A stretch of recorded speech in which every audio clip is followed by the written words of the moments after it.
মৃত জিম্মিদের মরদেহ গ্রহণের প্রস্তুতি নিচ্ছে ইসরায়েল। ফিলিস্তিনি স্বাধীনতাকামী সশস্ত্র গোষ্ঠী হামাসের সঙ্গে যুদ্ধবিরতি চুক্তির আওতায় আগামী বৃহস্পতিবার ৫ ইসরায়েলি জিম্মির মরদেহ ফেরত পেতে যাচ্ছে ইসরায়েল। ইতোমধ্যে এই মরদেহগুলো গ্রহণের প্রস্তুতি নিচ্ছে দেশটি। সোমবার ১৭ ফেব্রুয়ারি ইসরায়েলের সংবাদ মাধ্যম কান পাবলিক ব্রডকাস্টার এই তথ্য জানিয়েছে। চুক্তি অনুযায়ী যুদ্ধবিরতি শুরু হওয়া ৩৩তম দিনে মৃত জিম্মিদের মরদেহ ফেরত দেওয়ার কথা রয়েছে, যা হিসেব মতে এই বৃহস্পতিবার হওয়ার কথা।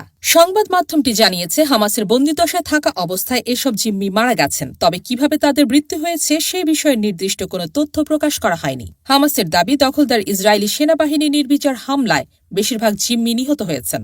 হামাসের পক্ষ থেকে বৃহস্পতিবার সকালে ইসরায়েলকে মৃত জিম্মিদের নাম জানানো হবে। এরপর মরদেহগুলো গাজা থেকে ইসরায়েলে পৌঁছালে সেগুলো সেনাবাহিনীর অ্যাম্বুলেন্সের মাধ্যমে আবু কবির ফরেন্সিক ইনস্টিটিউটে নিয়ে যাওয়া হবে। সেখানে পরিচয় নিশ্চিত করার পরেই পরিবারগুলোর কাছে আনুষ্ঠানিকভাবে বিষয়টি জানানো হবে। যদিও কান পাবলিক ব্রডকাস্টার ৫ জন জিম্মির মরদেহ ফেরত দেওয়ার কথা জানিয়েছে, অন্যদিকে ইসরায়েলের ওয়াল্লা নিউজের প্রতিবেদনে বলা হয়েছে হামাস ৪টি মরদেহ ফেরত দেবে। এ নিয়ে চূড়ান্ত সংখ্যা সম্পর্কে নিশ্চিত কোনো মন্তব্য এখনও আসেনি। এদিকে ইসরায়েলের প্রধানমন্ত্রী বেনিয়ামিন নেতানিয়াহুর দপ্তর এ বিষয়ে এখনও আনুষ্ঠানিক কোনো প্রতিক্রিয়া জানায়নি। তবে চুক্তির আওতায় বৃহস্পতিবার মৃত জিম্মিদের মরদেহ ফেরত পাঠানোর পর শনিবার ৩ জন জীবিত জিম্মিকে মুক্তি দেবে হামাস। এ ঘটনায় নতুন করে আলোচনার জন্ম দিয়েছে মধ্যপ্রাচ্যের চলমান সংকট। বিশেষজ্ঞরা মনে করছেন, যুদ্ধবিরতির শর্ত বাস্তবায়নের এই প্রক্রিয়া দুই পক্ষের মধ্যে ভবিষ্যৎ সমঝোতার পথ তৈরি করতে পারে। তবে পরিস্থিতি কোন দিকে মোড় নেয় তা এখনও অনিশ্চিত।